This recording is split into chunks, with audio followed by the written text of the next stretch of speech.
Just past midnight on August 7, 1944, a bare French hilltop, the American GIs called Hill 314, named for its elevation in meters, looming over the Norman market town of Mortain.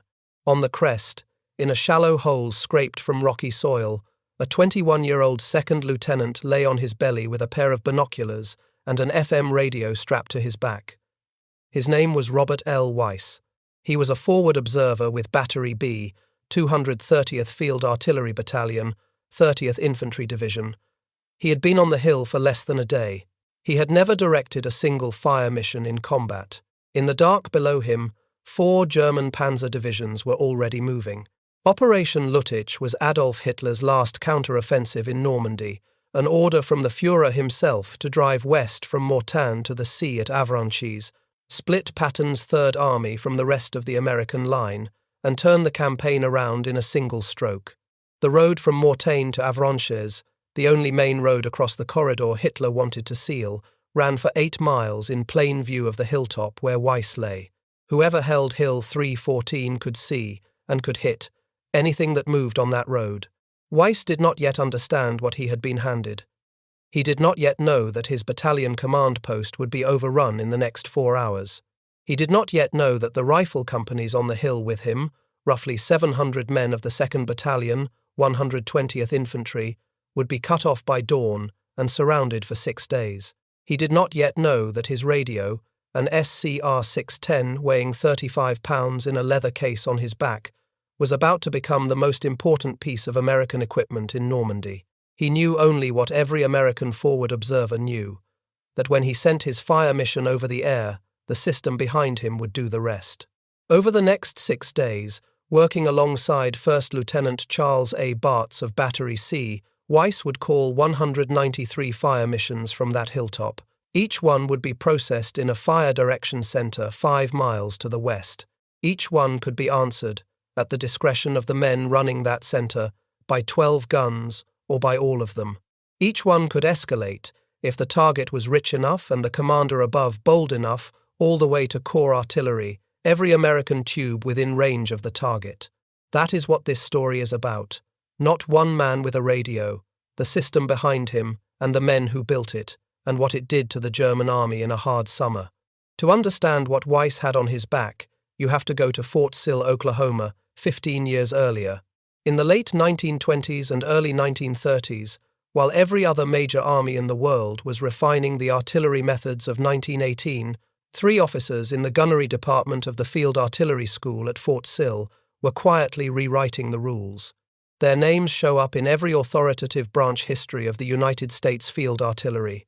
Major Carlos Brewer, who became director of the gunnery department in the late 1920s and stayed through the early 1930s. Major Orlando Ward, who succeeded him, and Lieutenant Colonel H.L.C. Jones, who came after Ward and codified what the first 2 had built. The official history posted by the United States Army Field Artillery School describes the division of labor plainly. Brewer introduced new fire direction techniques so that fire support would be more responsive. Ward developed the Fire Direction Center itself to centralize command and control and to facilitate massing fire from multiple batteries on a single target. Jones improved what they had built and pushed it out through the rest of the field artillery community. That sentence is dry. The thing it describes was not. If this story matters to you, a like keeps it in front of the men it was built for. Then we keep going. For 300 years, artillery had been a craft. Every gun crew knew its own piece, its own ranges, its own quirks. When a battery was given a target, its commander ran the problem from his own observation post, sometimes with the help of a forward officer with a flag or a field telephone. When 2 batteries were ordered to mass fire on the same target, each computed its own data from its own position to that target, and the shells came in raggedly, the closer guns landing seconds before the farther ones. Soldiers in the impact area had time to find cover after the first round, because the first round announced the rest. What Brewer and Ward and Jones built was a method that made all of that obsolete. The Fire Direction Center was, in the end, a small room with map boards and slide rules and graphical firing tables, and a few men with sharp pencils and good arithmetic. The men in that room held the master plot. Every gun in the battalion was located on it. Every target reported by every observer was plotted on it. When a fire mission came in over the radio or the telephone, the men in the fire direction center did the geometry and the ballistics for all of the guns at once, and sent each battery the firing data it needed. The guns did not have to see the target. The observers did not have to know the firing data. The fire direction center sat in the middle and did the math. The breakthrough in retrospect is so simple that it is hard to see why no other army went there first. Every gun's tube referenced not to a hilltop the gunners could see, but to a single shared grid, computed in a single shared center, served by a single shared set of firing tables. A forward observer no longer had to be a gunnery expert. He needed only to identify a target, send map coordinates or a correction from a known point in the standardized fire mission language Brewer and Ward had taught at Fort Sill, and the room behind him would translate his call into firing data for every battery in range. The graphical firing table, introduced in 1939 and refined through the early war years, was what made the math fast enough to matter. Before the new table came in, computing firing data for a 105mm howitzer required a tabular range table, several minutes of arithmetic, and a clean piece of paper. With the new device, a man with a sharp pencil could read the data straight off a calibrated slide rule in under 30 seconds. A battalion fire direction center with 3 computers, each working a different battery's data, could produce firing data for a 3-battery mission in under 2 minutes from the receipt of the call. The radios were the other half of the breakthrough. Frequency-modulated combat radios, developed in the 1930s and acquired in quantity by the United States Army before the war, were resistant to the kind of atmospheric noise that crippled amplitude-modulated radios in heavy weather or over broken terrain. The SCR-610 and SCR-619 that forward observers carried into combat in 1944 were the descendants of that pre-war investment. Sergeant Sasser, working a handset on the rocky soil of Hill 314, was speaking on a radio whose underlying technology had been chosen, 15 years earlier, by men who understood that artillery without communications was artillery without a brain. The man above them all at Fort Sill in those years was Lieutenant Colonel Leslie J. McNair, later a 4-star general and commander of Army Ground Forces. McNair was the institutional patron of the work. He saw what Brewer and Ward had built and made sure it became doctrine across the field artillery, not just one school's experiment. McNair was killed by short-falling American bombs near St. Lo on July 25, 1944, 2 weeks before Weiss carried his radio onto Hill 314. He never saw what his school had wrought. There is a grim irony in that. Given his life's work on accurate fire, what the Fire Direction Center made possible was the technique called time on target. The Americans had a radio code name for it, Serenade, but in the field the men just called it TOT. The Fire Direction Center counted down to all participating batteries on the same net. Each battery computed the time of flight from its own guns to the target. Each battery fired the appropriate seconds early, so that every shell, from every battery, regardless of range or angle, arrived in the impact area at the same instant. The first round and the 100th round landed together. There was no warning. The defenders did not get to find cover after the opening salvo because there was no opening salvo. There was one salvo, all of it, at once. By the end of the war, an American TOT could put down the fires of 3 battalions in one count, or 12, or 20. With a corps-level mission, all of the guns within range of the target could fire on a single order. The Fire Direction Center system made it not just possible but procedurally routine. The first time American massed indirect fire decided a battle in the war was at Guettar in Tunisia on March 23, 1943. Less than 5 weeks earlier, the same 1st Infantry Division had been beaten badly at Kasserine Pass by Rommel's veterans, and the United States Army's first reputation in North Africa had been one of green troops, bad leadership, and worse coordination. The American artillery, in those early Tunisian weeks, had been particularly criticized in the after-action reports. Batteries fired at targets they could not see, on data they could not verify, and missed. Guettar was the answer. The 10th Panzer Division, the same division that had broken the French at Sedan in 1940, attacked the 1st Infantry Division through a defile in the dry Tunisian hills. The division commander was Major General Terry Allen. The division artillery commander, the man who actually ran the fires that day, was Brigadier General Clift Andrus, a quiet professional from the small interwar army who had spent his career thinking about fire support. The battery commanders under him had been trained on the fire direction center system in the years between the wars. They knew what the system could do when it was given a chance. The German armor cut through one regiment and overran 2 American batteries in the opening hour. The American forward observers who survived the breakthrough did not run. They went to ground and kept calling. Spotter aircraft from the field artillery worked the German formations from overhead. The fire direction centers behind the line, on radios that did not break down, collected the calls and massed the fires. Boyd Dastrup, in the official Center of Military History Branch History, King of Battle, describes what happened next in dry official prose. Radio-equipped observers attached to the infantry and the armor units, observers in spotter aircraft overhead, and the centralized command structure that Brewer and Ward had built 15 years before, all worked together to mass fire on the panzers and on every target of opportunity. The German armor was chewed apart by accurate observed fire and forced to withdraw. The Americans had taken the worst of the opening blow and given back something the Germans had not expected. George Patton watched the battle and nearly lost his composure under German shellfire while doing it. Afterward he found Andrus and said something that Andrus remembered for the rest of his life. "You really made a horse's ass out of me," Patton said. "But you also taught me something." Patton would later coin one of the most famous lines about American artillery in the war. "I do not have to tell you who won the war," he said in early 1945. "You know. The artillery did." The line is often quoted. It is worth taking seriously. Patton was a cavalry officer by training, a tanker by inclination, a man who believed in mobility and shock and personal aggression. He was not the kind of officer who naturally credited artillery for anything. He told American audiences in 1945 that the artillery had won the war because he had seen it do so, in front of him, in 2 theaters. Manton Eddy, who commanded the 9th Infantry Division through North Africa and Sicily and Normandy, and later commanded 12th Corps under Patton, captured the German verdict in a single sentence that Dastrup quotes in King of Battle. One Nazi who had served on almost every German front, Eddy said, told his interrogators that the American artillery fire was the most deadly that he had experienced. There is one more piece of the system that has to be set on the table before the story moves back to Hill 314, the eye in the sky.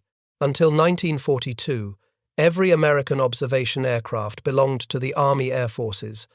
The field artillery had no organic aircraft of its own. When a battalion needed an aerial spotter, it had to request air observation through the Air Corps, which controlled the schedule, the aircraft, and the pilots. The Field Artillery Journal of April 1941 described the result with restraint. The artillery never knew when air observation would be available. The fight to put light aircraft directly under field artillery control was led by Major General Robert M. Danford, the Chief of Field Artillery. His opponent was General Henry H. Arnold, the Chief of the Army Air Corps, who considered low and slow observation aircraft obsolete in modern war and did not want to surrender any aviation function to another branch. Edgar Raines, in Eyes of the Artillery, the Center of Military History's authoritative study, traced the bureaucratic combat through its full course. Danford won.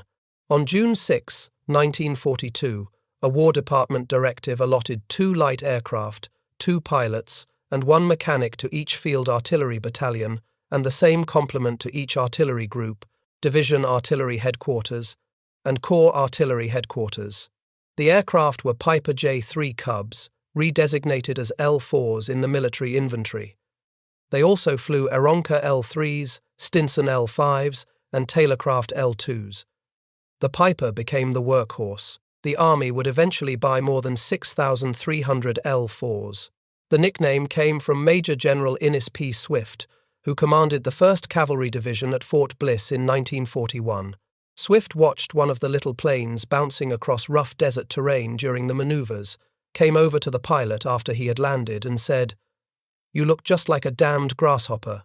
The name stuck. The Piper L-4 became the Grasshopper.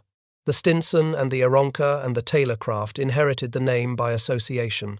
What the Grasshoppers gave the Fire Direction Center was an eye 1,500 feet in the air, traveling at 60 knots, flown by a lieutenant who spoke the same fire mission language as the lieutenant on the ground. From an L4, a pilot could see across the backside of a ridge to a German artillery park the men in the foxholes could not see. He could see a column of trucks on a road the infantry was about to cross. He could see a Mark IV tank hiding under camouflage at the edge of a tree line, and he could call the fire mission himself, and the Fire Direction Center 5 or 10 miles behind him would do the math, and the rounds would come. Dastrup quotes a First Army after-action report from Operation Cobra, the July 1944 breakout from Normandy.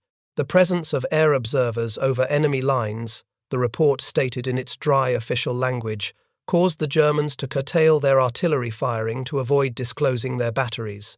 When an L4 was overhead, German gunners often simply stopped shooting. They preferred to remain hidden than to be ranged in by the system the Grasshopper served. The Germans learned to dread the little planes. They could shoot them down only at the cost of revealing the position that had fired at them, and that cost was high. By the autumn of 1944, the air over American artillery positions belonged, in daylight at least, to the L4s. One of the L4 pilots, Major Charles M. Carpenter of the 71st Armored Field Artillery Battalion, 5th Armored Division, decided in the autumn of 1944 that the L4 was capable of more than observation. He had bazookas mounted on the wing struts of his Piper, 3 on each side, 6 total, fired by pull cables that ran into the cockpit. He named the aircraft Rosie the Rocketer and went hunting German armor in Lorraine. He damaged or destroyed several armored vehicles before higher headquarters made him stop. Rosie the Rocketer has been restored and is on display at the American Heritage Museum. 2 other men of the same battalion, in the spring of 1945, drew pistols from the cockpit of their L4 and forced down a German Fiesler Storch observation plane. It may have been the last air-to-air kill of the European War. Both aircraft were unarmed reconnaissance machines. Both pilots were field artillery officers. The Storch went down because 2 Americans with sidearms refused to fly past it. These were not the main work of the L4s. The main work was correction of fire from 1,500 feet above the German lines. But the Grasshoppers were flown by lieutenants of the field artillery, and lieutenants of the field artillery in the American Army of 1944 had been taught, at Fort Sill or one of its replacement schools, that the war was theirs to win. That is the system Robert Weiss carried on his back onto Hill 314. The defenders on the hill were the 2nd Battalion, 120th Infantry Regiment of the 30th Infantry Division, known as Old Hickory. Their commander was Lieutenant Colonel Eads Hardaway. The 3 rifle companies on the crest were Company E under 1st Lieutenant Ralph Curley, Company G under 1st Lieutenant Ronald Woody Jr., and Company K under 1st Lieutenant Joseph Reeser. Hardaway himself had been caught down in the town of Mortain when the German attack hit just past midnight. He never reached the hill. Captain Reynold Eriksson took command of the surrounded position on the crest. The artillery on the hill was Weiss's team from Battery B and Bartz's team from Battery C, both of the 230th Field Artillery Battalion, 12 M2A1 105mm howitzers in firing positions 5 miles to the west. The battalion commander was Lieutenant Colonel Louis Veeman. Sergeant Sasser was Weiss's radio operator. Frank Denius, 19 years old and decorated 4 times for valor before the war ended, was a sergeant on Bartz's team. Mortain was the action where he earned the first. When dawn came on August 7, the men on the hill counted the enemy in front of them. The 2nd SS Panzer Division, called Das Reich, the unit that had massacred the village of Oradour-sur-Glane 2 months earlier. The 17th SS Panzer Grenadier Division, elements of the 1st SS Panzer Division, the 116th Panzer Division, 4 panzer divisions, the spearhead of an army group's counteroffensive, all converging on a thin road through a French valley, and a hilltop full of American infantry sitting directly above that road.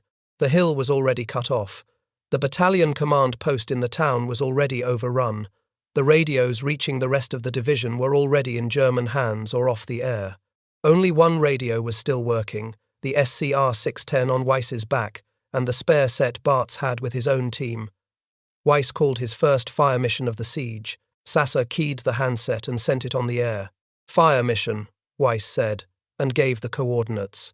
5 miles to the west, in the 230th's Fire Direction Center, men with sharp pencils plotted the target, ran the geometry, sent firing data to 12 gun positions.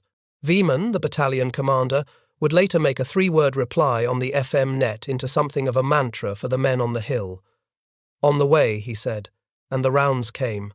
By the second day, Weiss and Bartz were calling fire on targets they could see all around the base of the hill. German infantry forming up for assault, panzer columns moving on the road, mortar teams setting up in the orchards. Each fire mission processed by the Fire Direction Center. Each fire mission escalating, when the target warranted, from the 12 guns of the 230th to the 36 guns of the entire 30th Division artillery to the massed fires of the 7th Corps Artillery Park. White phosphorus was the worst of it for the Germans. The shells burst overhead and rained burning particles down on men in open assembly areas. Rick Atkinson, in The Guns at Last Light, describes what the men on the hill watched happen below them. Artillery curtains, directed from Hill 314 paralyzed Das Reich, kept the 17th SS Panzergrenadier Division from scaling the hill and prevented a collapse of the southern flank of the 30th Division. White phosphorus forced enemy troops into the open. High explosive then cut them to scraps. The men on the hill were dying too. Mortar rounds came down on the crest. Snipers worked the slopes. The wounded had no shelter beyond the holes the rifle companies had scraped from the rocky soil. There were no medical supplies after the first day. The water ran out on the third. The Germans called for surrender 3 times by loudspeaker. Eriksson refused all 3 times. On the 4th day, the supply problem became critical. C-47 transport aircraft attempted to drop ammunition and medical bundles onto the hill. Most of the drops fell into German positions. The wind was wrong. The pilots could not get low enough to be accurate without taking unacceptable losses from German light flak. The Americans on the ground watched their own supplies arrive in enemy hands. Some bundles landed close enough that men crawled out into the open to drag them in under fire. The wounded continued to die. On the 5th day, the artillery itself tried to deliver supplies to the hill. The 230th fired smoke shells to mark the drop zone, and then fired specially modified 105mm rounds, with their high explosive payloads replaced by morphine and plasma. Most of those shells broke up on impact and scattered their contents across the slopes. Some of the morphine survived, some of the plasma did not. What kept the hill was the radio. Every German formation that gathered on the slopes was hit by massed American fires. Every panzer column that tried to push west on the road below was hit by massed American fires. The SS commanders threw infantry forward in dispersed order to reduce the artillery effect, and the rifle companies on the crest stopped the dispersed attacks with their own small arms, while the artillery worked the assembly areas behind them.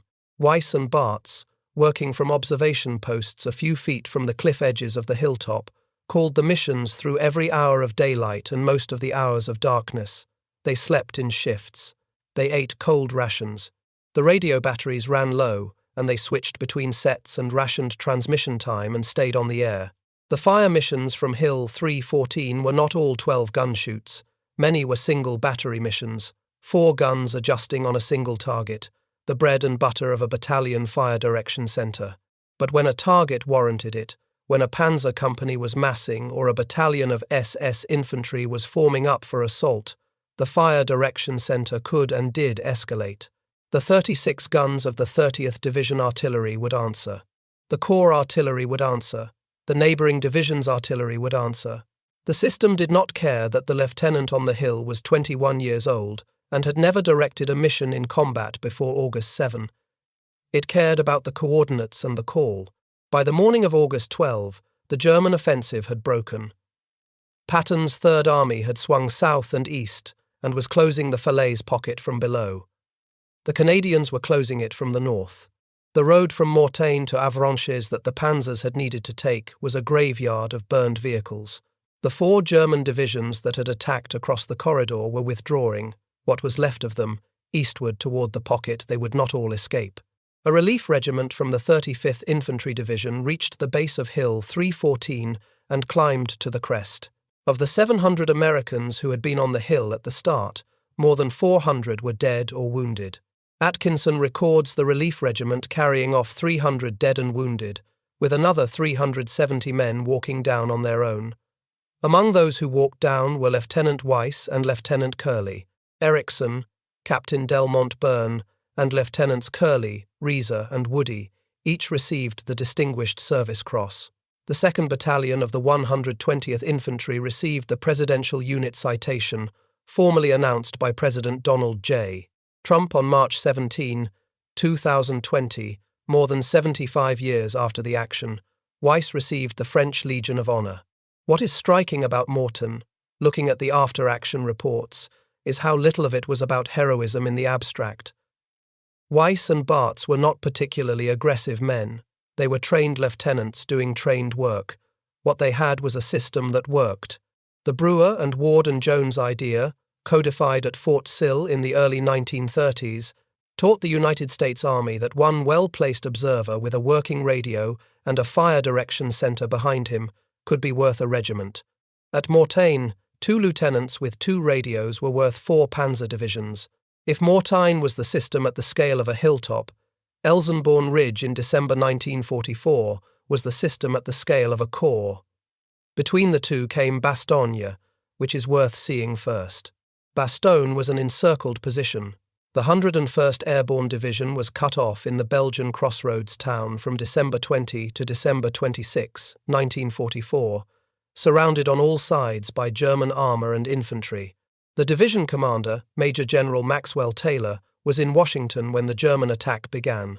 The acting division commander was Brigadier General Anthony Clement McAuliffe, who was the division artillery commander by his original assignment. What McAuliffe had inside the ring was a curious collection of guns. The 101st's Organic Parachute and Glider Field Artillery Battalions, the 321st, the 377th, the 463rd, and the 907th. The 755th Field Artillery Battalion, attached from Corps, the 969th Field Artillery Battalion, one of the African-American colored battalions that would earn a Presidential Unit Citation for the action, elements of Combat Command B of the 10th Armored Division. The acting division artillery commander was Colonel Thomas Sherburne.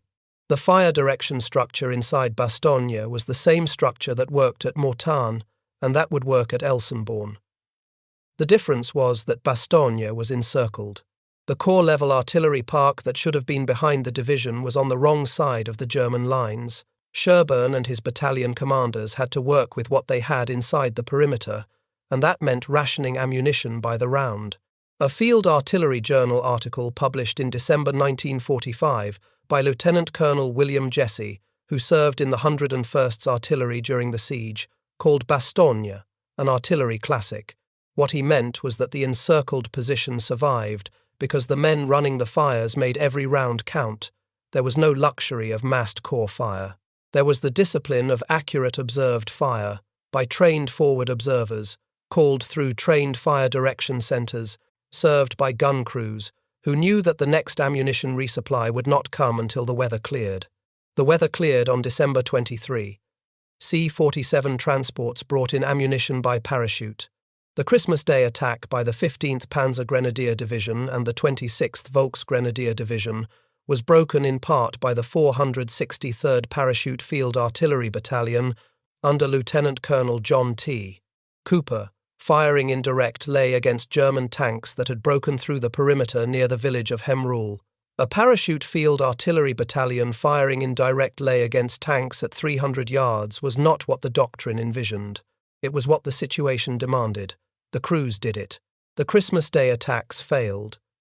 The relief force from Patton's Third Army, spearheaded by the 4th Armored Division, broke through to Bastogne on December 26.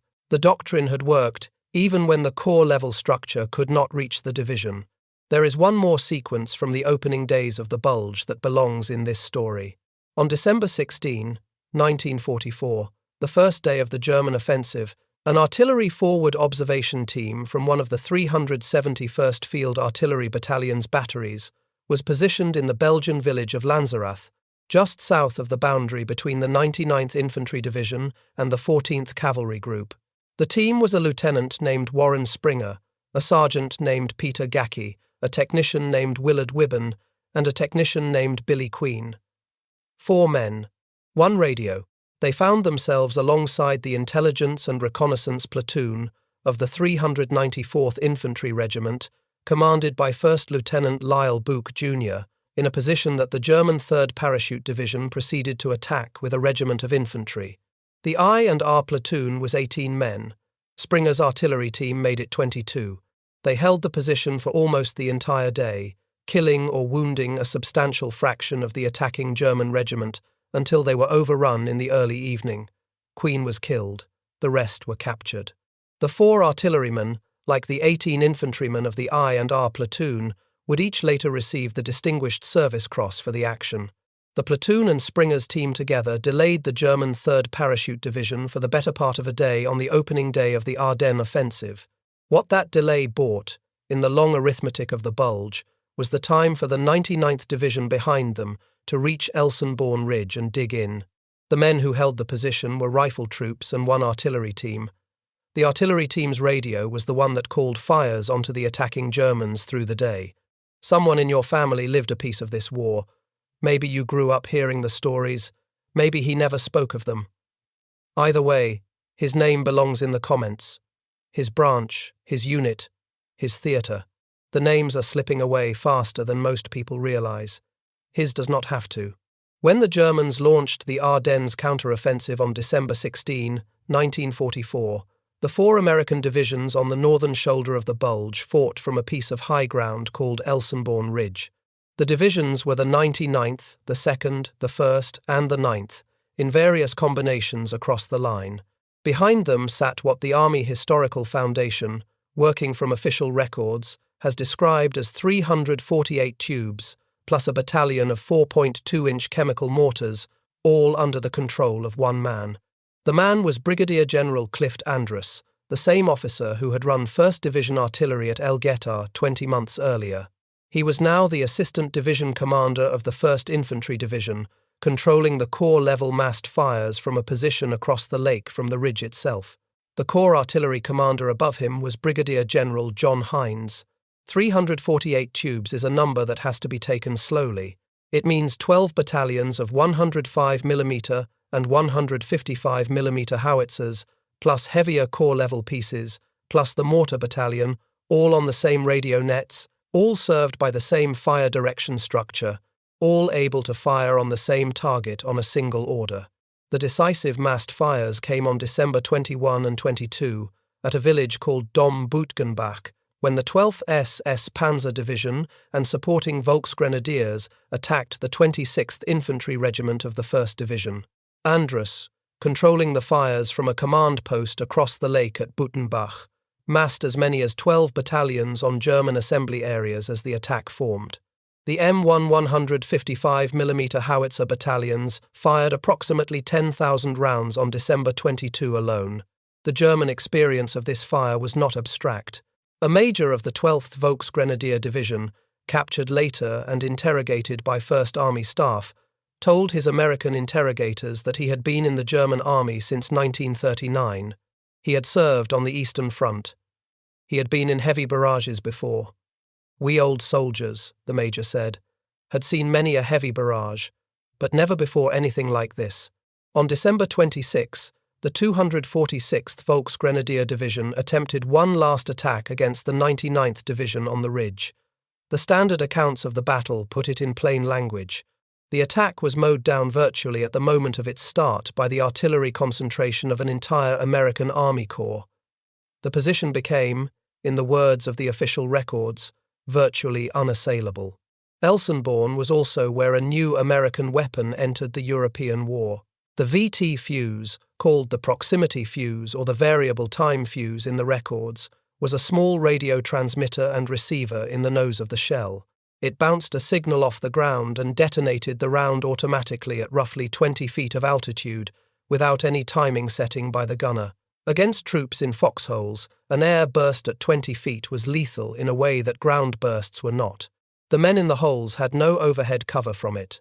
The VT fuse had been forbidden for ground use until December 1944 because the United States Navy and the Army Ordnance Department did not want the technology to fall into German hands and be reverse engineered. Colonel George Axelson of the 406th Artillery Group, according to the documentary record, made the first unauthorized ground use of the VT fuse on December 16, 1944, the opening day of the bulge. Eisenhower formally lifted all restrictions on December 21. Patton recorded the result a few days later in the diary entries that were later published as War as I Knew It. On the night of December 25 and 26, Patton wrote, "We used the new proximity fuse on a number of Germans near Echternach and actually killed 700 of them. The combination of TOT and VT was the killing blow. A TOT shoot put every shell in the impact area at the same instant. A VT fuse burst each shell 20 feet above the men in their holes. There was no opening salvo to take cover from. There was no overhead protection to hide under. The men in the foxholes, who in earlier wars had been almost untouchable by indirect fire, were now exposed to a weapon designed to kill them where they stood." What General de Artillerie Karl Toholte wrote about American artillery after the war is worth quoting verbatim, because the verbatim is stronger than any popular paraphrase. Toholte, a senior German artilleryman, wrote a long professional assessment for the December 1945 issue of the Field Artillery Journal, the American branch's professional magazine. He had no reason to flatter the men who had beaten him. It was immediately obvious to a German artillerist committed against the Americans, Toholte wrote, that he was facing a large number of medium pieces with a still larger amount of ammunition, a very small number of heavy pieces, but an overwhelming air force. Division artillery concentrations, Toholte went on, are accurate and flexible, and fires are delivered with speed. The fact that all American artillery is motorized is good. It is the most mobile artillery of all first-rate powers. In technology, the American excels. The standardization of pieces, the quality of ammunition, the quality of communications equipment, and the adjustment of fires on battalion and division artillery level are superior. That is a German general officer, writing 5 months after the German surrender, telling his American counterparts what they had built. He did not have to write any of that. He chose to. He also chose to be honest where the system fell short. Corps and Army, Toholte wrote, do not have enough control over division artillery. He had personally watched American batteries, he said, fire hundreds of rounds, not one of which caused a German casualty. The American gunners were technically excellent, the procedures were superior, and the volume of fire was overwhelming, but the system above the division level did not always know what to do with what it had. Targets of opportunity at the operational level were sometimes missed. Concentrations were sometimes inefficient. That criticism is worth taking seriously because it shows the German professional respect was earned, not flattery. Toholte was not writing propaganda. He was writing as a defeated professional to a victorious counterpart in the trade journal of the winning branch and telling the truth as he had seen it. There is one comparison that has to be made before this story closes. The American forward observer doctrine was not unique because the FO existed. Every army had observers. The British had excellent observers, well-trained and well-equipped. The Germans had observers whose technical skill, on the gunnery side, was second to no one's. What made the American approach different was the institutional choice about where the authority to mass fire would sit. The British put that authority high. A British division had to coordinate massed fire requests through the division artillery headquarters and often through corps.